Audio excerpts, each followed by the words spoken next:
모세를 우리가 지금 읽은 본문에서는 이제 우리가 너무나 잘 아는 출애굽 사건 중에서도 백미, 정점, 아주 정점에 이르는 사건이 일어났죠. 광야길로 가가지고 앞에 바다에 가로막히고 뒤로는 애굽 군대 선발대 600병거와 그리고 수많은 모든 병거들이 뒤쫓아온 그런 상황을 마주했습니다. 그래서 이곳에서 우리 하나님께서 놀라운 역사로 바다에 큰 바람을 불어오게 하시고 바닷물을 가르셔서 분명히 바다에 있는데 그 앞에 길이 나서 육지로 걸어가게 하셨다는 내용이 지금 우리 앞에 기록되어 있습니다. 그리고 그렇게 육지로 건너간 다음에 15장은 우리에게 너무나 유명한 또 요한계시록에까지 등장하는 모세의 노래가 여기 지금 기록이 되어 있습니다. 모세가 찬송했다는 것이 하나님을 찬송했다는 것입니다. 여러분 찬송하고 계세요? 찬송 시를 혹시 써보고 계세요? 또는 나만의 곡을 만들어가지고 하나님께 올려드려 보신 적은 있으신가요? 너무나 놀랍고 위대한 하나님의 역사를 경험하고 원수는 그냥 바닷물로 빠지고 우리는 이 수백만이 하나님 앞에 구원받아서 바다를 육지로 그냥 걸어서 건너서 도달하는 순간 이 하나님을 찬송하지 않고는 배길 수가 없는 그런 상황이 다 열린 것입니다. 그래서 모세가 너무나 놀라운 이 찬송으로 우리 하나님께 영광을 올려 돌리죠. 그래서 여러분 사실은 저와 여러분의 삶이 우리 하나님과 동행하는 삶이다 하는 것을 확인하려면 내가 내 입술에 찬송을 달고 사느냐 그렇지 않느냐만 확인하시면 돼요. 우리 하나님이 나와 동행하시는 그런 삶을 사는 사람이라면, 그런 삶을 사는 인생이라면 이게 하루를 시작할 때든지 하루를 마칠 때든지 나도 모르게 입에서 찬송이 흘러나올 수밖에 없게 된다. 왜냐하면 우리 하나님이 오늘 내게 이런 은혜를 주셨구나. 이 하나님이 오늘 내게 이런 은혜를 주시겠구나. 이런 것들에 대한 사모함과 그리고 감사와 이런 것들이 어우러지면서 나오는 것이 찬송이다 하는 것을 우리는 잘 알고 있습니다. 여러분 이런 것이 하나님이 하나님의 백성에게 기대하는 가장 중요한 것이다. 가장 확실한 것이다. 이 찬송이 라고 말하는 성경이 어디 있습니까?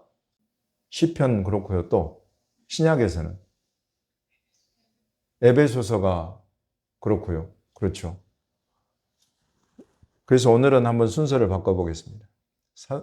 선지자들의 글로 넘어가지 않고 일단 여기까지 해서 모세의 글을 멈추고 우리 사도들의 글, 그 중요한 사도 바울이 에베소 교회를 가르치는 저와 여러분을 향한 최고의 목적, 그것을 다루고 있는 에베소서 1장으로 한번 넘어가 보겠습니다. 에베소서 1장 3절에서부터 23절까지인데요. 혹시 세워보셨어요? 여기 찬송이라는 단어가 지금 읽은 에베소서 1장 3절에서 23절 사이에 몇 번 나오는지? 4번 나와요. 그래요. 3절에 찬송하리로다 이렇게 나오고 6절에 그의 은혜의 영광을 찬송하게 하려는 것이다 라고 나오고 12절에 이는 우리가 그리스도 안에서 전부터 바라던 그의 영광의 찬송이 되게 하려 하심이라 나오고 14절에 이는 우리 기업의 보증이 되사 거두신 것을 속량하시고 그의 영광을 찬송하게 하려 하심이라 이렇게 나옵니다. 그래서 지금 이 찬송하게 하려 하시려고 우리를 택하시고 예정하시고 아들 되게 하시고 구원하셨다. 그리고 성령 주셨다까지가 우리가 찬송을 부를 수밖에 없는 사람들이 된 이유를 설명해 주고 있는 것입니다. 그래서 여러분 이렇게 택함받고 예정되고 아들, 딸이 되고 구원받고 성령 받은 사람들은 그냥 찬송이 그냥 그 사람의 인생과 삶의 매일의 목적이라는 거예요. 이게 저와 여러분의 부르심이라는 것입니다. 이것을 사도 바울이 에베소 교회에 쫙 풀어서 가르칩니다. 그래서 이제 에베소 교회가 두고두고 찬송하는 교회가 됐는지 우리가 나중에 천국 가서 한번 확인해 보면 좋을 것 같아요. 근데 이 찬송을 쭉 이렇게 이 목적을 쭉 우리에게 풀어주면서 더불어서 14절까지의 이 일단락됨이, 이 찬송이 일단락되고 15절, 16절, 17절부터 이어서 기도로 들어가요. 중보로 들어가요. 에베소 교회를 향한 중보가 시작이 돼요. 이 목적을 찬송이라고 딱 선포해주고는 중보로 들어가는 것입니다. 이 중보 안에는 무엇이 들어있는가 하니 우리가 정말로 이 찬송을 찬송대로 부르고 매일매일을 매 순간을 찬송으로 채우려면 이 기도가 이것이 꼭 필요하다 한 그 꼭 필요한 부분을 놓고 사도 바울이 기도해 주는 거예요. 그것이 무엇인가 하니 지혜와 계시의 영을 주어서 하나님을 알아야 됩니다. 우리가 하나님을 알면 알수록 하나님을 찬송하게 된다. 하나님을 안다는 것은 여러분 우리 하나님을 경험하는 것입니다. 우리 하나님을 경험하기 가장 좋은 것은 저와 여러분의 삶과 인생 가운데 우리를 찾아오는 위기와 우리를 마주하는 이런 원수마귀와 또는 사람의 원수와 같은 사람과 마주하는 그런 속에서 하나님이 어떻게 그 일을 다루시는가 하는 것을 경험해 가는 거예요. 그 속에서 하나님을 경험하면 내 입술에서 내 심령에서 찬송이 터져 나오지 않으려 않을 수가 없어요. 오직 하나님만이 해결하실 수 있는 방법으로 그걸 해결해 버리신단 말이죠. 이런 걸 통해서 하나님을 알아가는, 하나님이 나를 얼마나 사랑하는지, 그리고 하나님이 이 원수 같은 사람, 이 원수 마귀의 세력, 이와 같은 것들을 어떻게 다스리고 다루는 지혜와 권세가 있으신가를 내게 알게 하신단 말이죠. 왜 하나님을 알게 하는? 두 번째로는 부르심의 소망을 알게 합니다. 우리 한 사람 한 사람에게는 여러분 부르심이라는 이 콜링이라는 데스티니라고 하는 하나님의 저와 여러분의 이 땅 가운데 태어나게 하시고 이 땅에서 예수 그리스도로 말미암아 하나님의 자녀 삼으신 목적이 있단 말이죠. 그 목적, 그것이 부르심의 소망이에요. 그것을 알아야 알고 그 부르심에 순종해 가야 이 사람 입에서 이 사람 삶에서 제대로 찬송이 터져 나온다면 여러분 이런 부르심을 알지 못하거나 알고도 잘못된 길로 가게 되면 입에서 찬송이 나오기가 어려워진 그런 상황으로 들어갈 수밖에 없어요. 그러나 이 부르심의 소망을 알고 순종해 갈 때에 이 사람 안에 심령에서 찬송이 그냥 터져 나오게 되는 것입니다. 왜냐하면 하나님이 그 부르심을 순종해 갈 때에 주시는 또 다른 계획하심과 열어주심과 만남의 축복, 재정의 축복, 여러 가지 일들이 내게 주어지고 풀어지는 축복들이 그때 나타난단 말이죠. 그래서 하나님을 찬송하지 않으려 할 수가 없어요. 나를 향한 부르심을 내가 딱 알고 붙잡고 나아가게 돼요. 그때 부어지는 것이 그 기업의 영광의 풍성함이에요. 네, 그래서 사도 바울은 에베소 교회를 향해서 너희 교회를 하나님이 지으신 뜻은 찬송이다.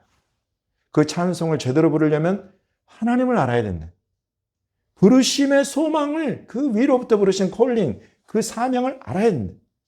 그걸 감당해 가는 중에 하나님이 부어주시는 그 영광의 풍성함을 너희들이 경험해야 된다. 그 속에서 이제 능력의 지극히 크심이었다는 것을 너희로 알게 하시고 하는 이와 같은 이 기도가 계속 이어지는 것입니다. 그러면서 마지막 마무리는 누구로 마무리가 되고 있어요? 마무리는 예수 그리스도로.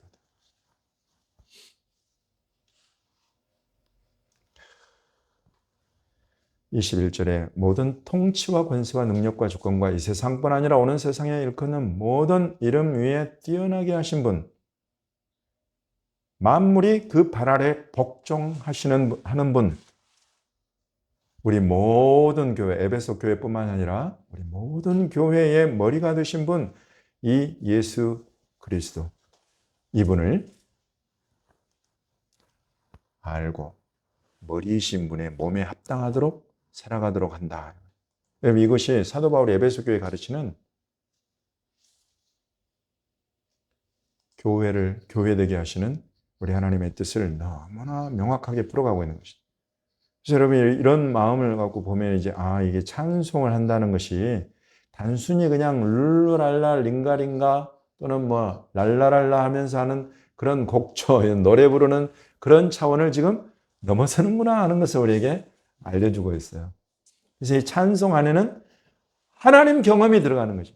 이 찬송 안에는 하나님이 어떤 일을 하셨는가가 들어가는 것입니다. 이 찬송 안에는 나와 우리를 향하신 우리 주님의 부르심의 소망이, 목적이 뚜렷하게 드러나서 그 안에 콕콕콕콕 박혀있게 되는 것입니다. 그럼 우리 이런 것을, 그리고 이제 우리 하나님의 통치, 곧 예수 그리스도로 말미암은 통치의 마무리가 딱 들어가요. 이런 것이 교회가 불러야 하는, 교회로서 저와 여러분이 입에 달고 살아갈 수 있는 그런 찬송이구나 하는 것을 우리가 배우게 되는 거예요. 이제 여러분 이런 내용을 가지고 다시 한번 우리 모세의 찬송을 보겠습니다. 모세의 이 찬송, 사도 바울이 가르치는 이 찬송, 이 찬송 속에 지금 우리 하나님을, 아까 우리 하나님을 알게 하시고 그랬습니다. 여기 지금 출애굽의 역사, 그리고 홍해 바닷물을 갈아서 육지로 건너가게 하시는 이런 놀라운 일을 이루신 우리 하나님의 역사, 그걸 통해서 하나님이 어떤 분이신가를 온 이스라엘이 알고, 여기 이스라엘만 하나님을 안다고 했습니까? 이 일들을 통해서? 그렇지 않고 여러 나라가 떨며 블레셋 주민은 두려움에 잡히고 에돔 두령들이 놀라고 모압 영웅이 떨림에 잡히고 가나안 주민은 다 낙담하면서 이스라엘의 하나님 여호와가 이스라엘을 위하시면 어떻게 도저히 해볼 수 없구나. 이스라엘 앞에는 놀라운 기적의 일들이 일어나는구나 하는 것들을 알게 된다는 거예요. 저와 여러분 하나님의 백성만이 아니라 저와 여러분의 삶 속에 하나님이 일하시고 우리가 그 부르심을 따라 순종해 나아가면 우리 순종하는 발걸음을 통해서 우리 주변에 수많은 믿지 않는 사람들이, 나라와 민족들까지 우리 하나님이 어떤 분이신가를 알게 된다. 그래서 출애굽의 역사는 지금 그렇게 하나님이 진행하고 있는 것입니다. 하나님의 뜻을 따라서 이 일이 진행되어 갈 때 하나님 되심이 드러나고 나타나는 거예요. 그러면서 이 출애굽하게 하시는 최종 목적까지, 최종 비전까지 여기 지금 이 찬송 속에 담겨 있어요. 우리 하나님의 기업의 영광의 풍성이 무엇인지, 그 능력의 그 크심이 무엇인지 여러분 이런 지금 찬송 속에 다 담겨 있는 것입니다. 그 비전, 그 목적은 뭐로 나와요? 이 출애굽의 최종 목적, 하나님이 무엇 때문에 이스라엘을 이집트에서 끌어내서 광야와 바닷길을 건너가게 하시는가? 그 최종 목적에 대해서 여기 나와 있어요. 여러분 이런 게 성령, 지혜와 계시로 하나님의 뜻을 알게 하시는 성령의 감동으로 부르는 찬송이 이런 거예요. 여러분 이제 주의 부르심을 따라서 한 걸음 한 걸음 걸어갈 때 저와 여러분의 심령 속에는 지혜와 계시의 찬송이 담기게 되는 것입니다. 놀라운 거예요. 그 영광은 너무나 영광스러운 것입니다. 말 그대로. 주님이 계속 열어주시는데 모세에게도 먼저는 그냥 출애굽 하는 방법, 처음 시작, 스타트, 과정 이런 것들을 쭉 풀어가시다가 이 사람 안에 하나님께서 그 지혜와 계시로 무엇을 하려고 이 이스라엘을 지금 출애굽하게 하시는가, 그 비전을 열어주셨어요. 그래서 이 안에 선포해 놓은 것입니다. 이 찬송 속에. 먼저 두 가지가 나와요. 먼저는 17절이에요. 마침내 이들을 이집트에서 끌어내서 광야를 지나고 바닷길을 지나고 또 광야길을 지나서 많은 고난이 있어도 어디로 결국 그 종착점이 어디냐면 주께서 백성을 인도하사 그들을 주의 기업의 산에 심으시려고 하는 거죠. 주의 기업의 바다에 심는다? 아니에요. 주의 기업의 산에 심는다는 것입니다. 이 산이 산에다가 심을 건데 그 산은 어떤 산이냐면 주님의 기업이라는 거예요. 사람의 기업이 아니라 주님의 소유라는 거예요. 주님의 기업이 되는 산에다가 이들을 심으시려고 이 출애굽하게 하시는 이 바다 육지로 건너가게 하시는 이 원수를 다 바다에 빠뜨리시면서 하나님의 능력을 나타내고 계시는 것이다 하는 것입니다. 어디입니까? 우리 주님의 기업의 산, 시온산, 성전산. 하나님이 지금 모세를 통해서 출애굽하게 하시는 이 산, 이 기업이 되는 이 산, 이때 정하신 거예요? 언제 정하셨을까요, 이 산을? 실은 창세전에 택하고 예정하셨어요. 그 창세전에 택하고 예정하신 것을 자기가 너무나 사랑하고 아끼는 친구에게 그 산이 어딘가를 알려주셨어요. 여러분, 우리 하나님 그런 분이십니다. 우리 하나님이 친밀하게 하시는 여기는 사람들에게 하나님은 계속 열어주고 알려주는 거예요. 그것을 지혜와 계시의 영으로 열어주신다 하는 그것이 바로 그런 겁니다. 이 산을 누구에게 알려주셨냐면 아브라함에게 알려주신 거예요. 하나님이 괜히 아브라함을 친구라고 부르시지 않으세요. 친구한테는 다 알려주세요. 장차 너무나 중요하고 놀라운 일이 일어날 그 산을 미리 보여주셨어요. 그것이 모리아 산이었죠. 지금 모세의 노래 안에 그 산이 딱 들어가요. 그 산에다가 주님의 집, 주님의 처소, 주님의 성소를 세우게 하시려고. 여러분 이렇게 우리 하나님은 아무 뜻없이 일을 해가시는 것이 아니라 한 시대에 크게 일으키시는 하나님의 그 큰 파도는 반드시 그 목적으로 가는 여정 내내 우리 입에 달고 사는 것이 있는데 그것이 찬송. 왜냐하면 계속 하나님은 하나님의 하나님 되심을, 그 능력과 영광을, 그 위엄을 이 과정을 통해서 계속 나타내신다. 너무나 놀랍고 위대한 분이 저와 여러분의 아버지 하나님이십니다. 할렐루야. 저와 여러분의 삶의 목적은 뚜렷한 것입니다. 대충이 없어요. 우리 하나님 손에 올려져 있는 저와 여러분의 이 인생, 이 발걸음, 여러분 정말로 그 목적지가 명확하게 우리 하나님 앞에 설정되어 있다. 그 부르심의 소망을 내가 알고 계속 그 기업의 영광의 풍성함을 누려가는 저와 여러분의 인생이 될 줄로 저는 확신합니다. 할렐루야. 그리고 두 번째 목적, 마지막 절 18절에 있습니다. 여호와께서 영원 무궁하도록 다스리시다. 야훼 이물로흐 레올람 바에드라고 하거든요. 이 이물로흐라고 하는 다스리신다 하는 이 안에 담겨 있는 단어가 멜레흐예요. 왕. 여호와께서 왕이 되셔서 왕으로 통치하신 영원토록 그것을 이루시는 과정이단 말이죠. 지금 출애굽도 이스라엘 바다를 끌어내고 원수를 무너뜨리고 원수의 세력과 그 영적인 모든 배경을 견고한진을 다 깨부셨고 그러면서 하나님이 이스라엘을 구원해 내시고 약속하신 그 땅, 그 산으로 기업의 산으로 이끌어 들어가시는 이런 뜻, 그곳에 하나님의 거룩한 집을 짓고 그곳에서 하나님을 예배하게 하시는 이런 뜻을 왜 세우셨는고? 하나님께서 멜레흐로 왕으로서 이 백성을 다스리고 통치하시고 하나님의 백성이 되고 하나님 그들의 왕이 되시고 여러분 이 비전이 너무나 뚜렷하게 이곳에 담겨 있는 거예요. 우리 이제 선지자들의 글로 넘어갈 텐데요. 선지자들의 글에는 또 다른 사람의 찬송을 우리가 볼 거예요. 다윗의 찬송을 보려고 해요. 사무엘하 22장. 사무엘하 22장. 여러분 이런 모세의 찬송, 사도 바울의 찬송, 과연 이와 같은 것들이 이 다윗의 찬송 안에도 담겨 있는가? 여러분 이런 것들 한번 보십시오. 그 뚜렷한 목적이 하나님의 뜻이 다윗이라는 이 한 사람 개인 안에 그 부르심의 소망이 완전히 부어져 있는가? 그 사람이 이 사람이 그 부르심의 소망을 완수하기 위해서 순종해가는 과정 속에 하나님은 어떠한 지혜와 계시로서 하나님을 나타내셨는가? 하나님을 알게 하셨는가? 하나님의 뜻을 계속 보이고 계시는 어떻게 담아놓으셨는가? 여러분 이제 이런 것들 우리가 품고 이 위대한 믿음의 선배들의 노래를 찬송을 우리가 들여다보는 것입니다. 여러분 이 속에 다윗을 향한 부르심이 나옵니까? 다윗을 향한 부르심의 하나님의 부르심의 소망이 무엇인지 여기 담겨 있습니까? 그리고 이 찬송은 다윗이 모든 원수의 손에서 사울의 손에서 구원하신 날에 다윗이 이 노래의 말씀으로 여호와께 찬송을 올려드렸다라고 했어요. 이 모든 원수들을 겪고 경험하게 하시고 그 모든 원수들로부터 구원하게 하신 그런 하나님의 하나님 되심, 여러분 이런 것들 이 속에 다윗을 향한 우리 하나님의 부르심 두 가지를 찾아낸다면 뭐가 있을까요? 그 부르심의 소망. 다윗도 왕이었지만 한 사람의 개인의 하나님의 불러내신 택하시고 예정하시고 하나님이 소유 삼으신 하나님의 사람이었단 말이에요.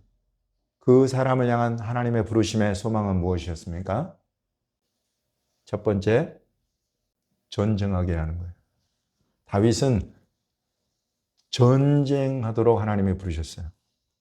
40절, 이는 주께서 내게 전쟁하게 하려고 능력으로 내게 띠띠우사 일어나 나를 치는 자를 내게 굴복하게 하셨다. 또 내 원수들은 등을 내게로 향하게 하시고 나를 미워하는 자는 내가 끊어버리게 해주셨다.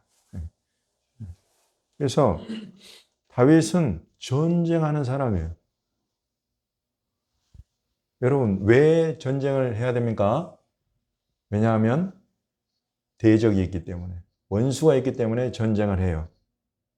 이 대적과 원수, 그들은 다윗 개인의 원수일 때도 있었지만은 온 이스라엘의 원수일 때가 있었어요. 그래서 한 세대가, 여러분 전쟁하는 세대가 일어나요. 평화의 세대가 있는가 하면 전쟁하는 때가 있어요. 전쟁하는 때에는 그 전쟁에서 이겨야 하는 것입니다. 전쟁에서 이기게 하는 하나님의 뜻이 하나님의 사람을, 전쟁하는 사람을 불러낸다. 다윗은 전쟁하도록 부르셨어요. 평화의 사람이 아니었어요. 그래서 이 사람은 전쟁하는 부하들을 하나님에 붙여주셨어요. 이 사람이 평화의 때의 사람이었다면 모사와 책략가들과 이런 다스리고 행정하고 이런 사람들을 붙이셨겠지만 이때는 장수들,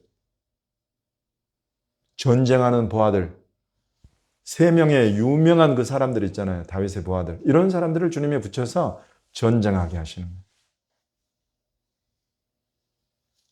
그래서 원수들을 하나님이 끊어버리게 하시고 대적을 하나님이 치게 하시고 그런 하나님의 사람으로 기름 부어 세우신다 말이에요. 이게 다윗의 첫 번째 부르심이었어요.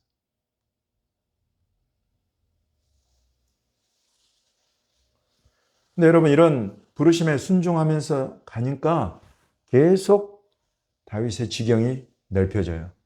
확장해. 다윗의 영향력이 계속 커져요. 여러분 이런 게 부르심에 순종할 때의 특징이에요. 사람이 열어주는 정도가 아니에요. 하나님이 열어주는 지경의 확장이 일어나는 것입니다. 이 부르심을 알고 순종해 갈 때.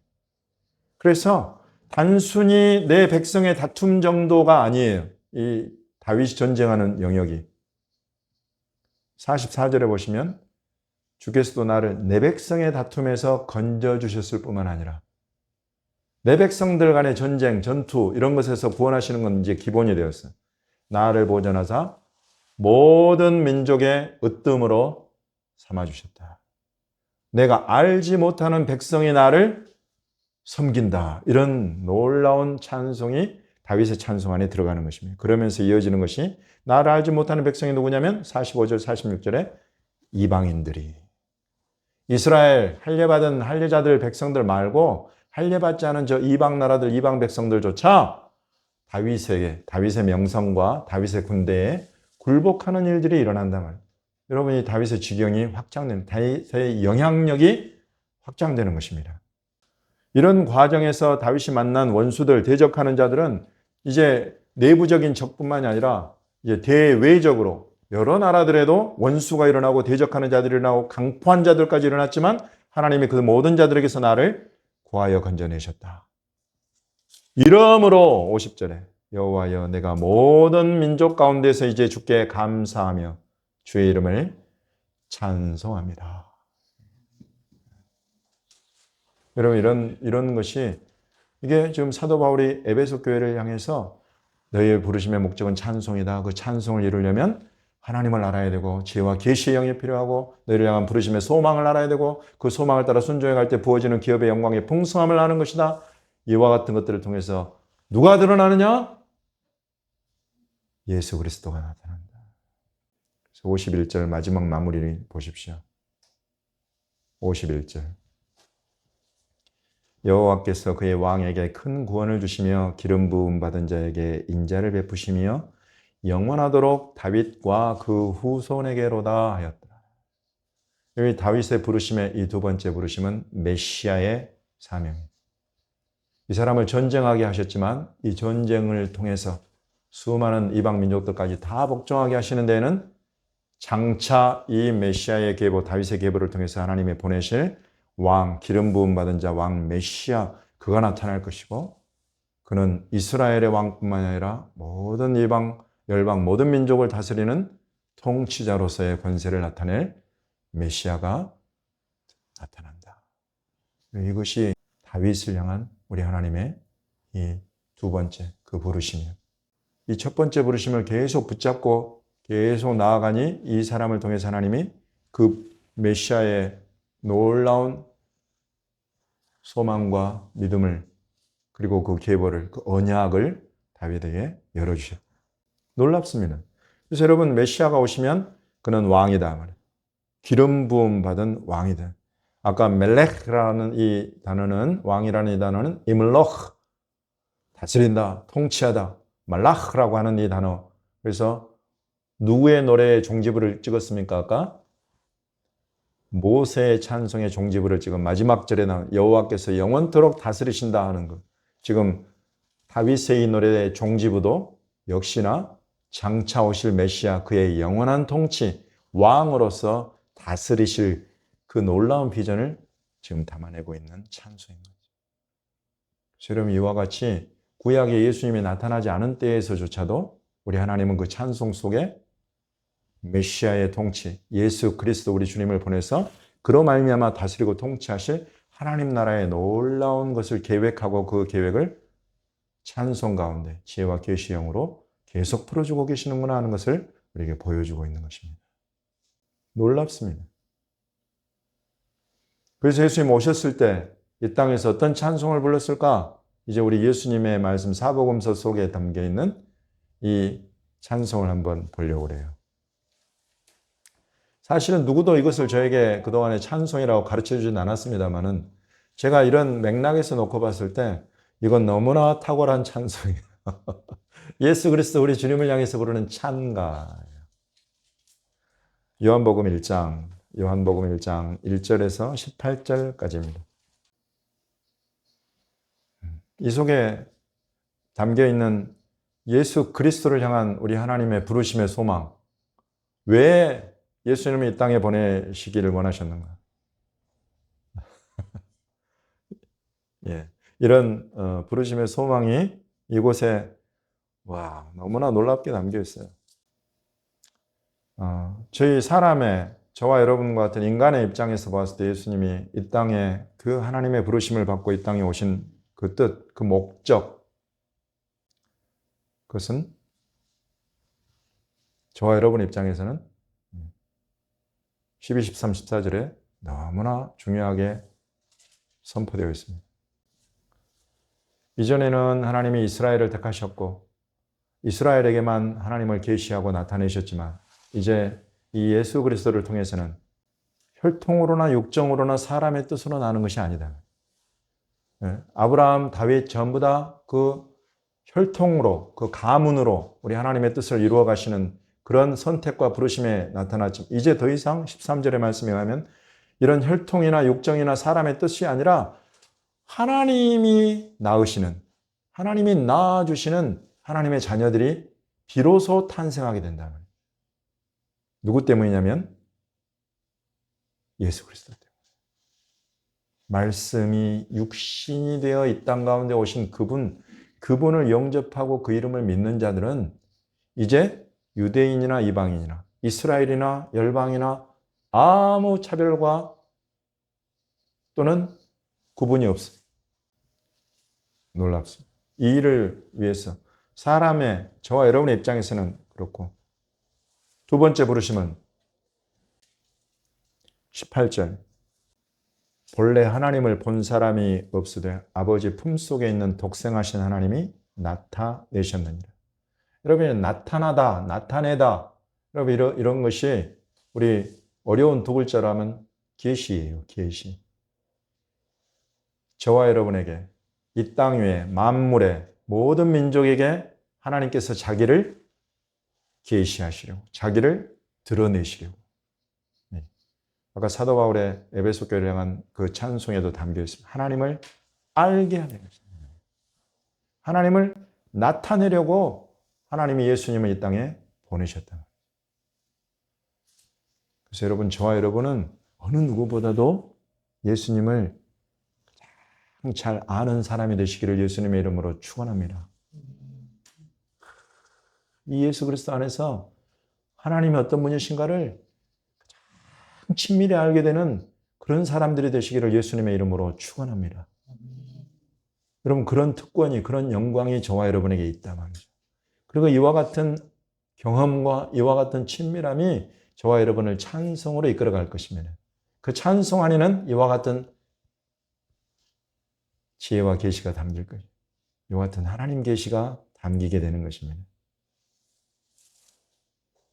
이런 놀라운 그런 부르심을 따라서 예수님이 땅에 오셨고, 그걸 순종해 가면서 순종의 걸음 하나하나에 하나님이 그 기업의 영광의 풍성함이 무엇인지, 그 능력의 위엄과 그 능력이 크고 그 오른손의 권능이 얼마나 놀라우신지를 그 순종하는 걸음 하나하나에 다 담아놓은 거예요.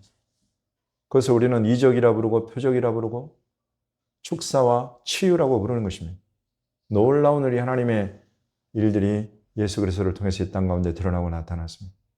이 모든 것은 그리고 결국 십자가로 향하고, 그 십자가는 결국 저와 여러분의 죄를 완전히 해결해서 하나님 앞에 두려움 없고 부끄러움 없는 하나님의 친백성들로 삼으시려, 하나님의 자녀가 되는 권세를 주시려고 우리 주님이 땅에 오셨다. 할렐루야. 여러분, 이 권세를 받아 누리시기 바랍니다. 이 권세 나 몰라라 하지 않으시는, 정말 그런 사람 얼마나 어리석어요. 절대 포기할 수 없는 이 놀라운 권세, 하나님의 자녀가 되는 권세 주시려고 예수님이 이 땅에 오셨는데, 이 권세 내가 받아 누리는 것이 마땅하다 말이죠. 그 안에서 이제 우리 하나님을 알아가면서 저와 여러분을 향한, 각 사람을 향한 부르심의 소망을 우리가 알고 그 부르심을 따라 순종해 갈 때, 이제 저와 여러분 한 사람 한 사람이 그 하나님의 영광의 그 풍성함을, 그 권능의 풍성함을 받아 누리고 알고, 나만 아는 것이 아니라 내 주변의 모든 사람까지 알게 하는 그런 놀라운 걸음이 저와 여러분의 순종의 발걸음이 되는 줄 저는 확신합니다. 여러분, 믿음 안에 여러분 한 사람을 한 사람을 향한 부르심에 순종하고 붙잡고 나아가시면, 그 첫 출발은 미약할지라도, 그 첫 출발에 아는 하나님은 극히 미미한 부분일지라도, 순종의 발걸음을, 그 부르심의 순종의 발걸음을 한 걸음 한 걸음 해갈수록 주님이 내 눈을 열어주시는 것입니다. 내 마음 눈을 밝혀주시는 것입니다. 내게 은사들을 부어주시는 것입니다. 계속 내 지경을 확장해 가시는 것입니다.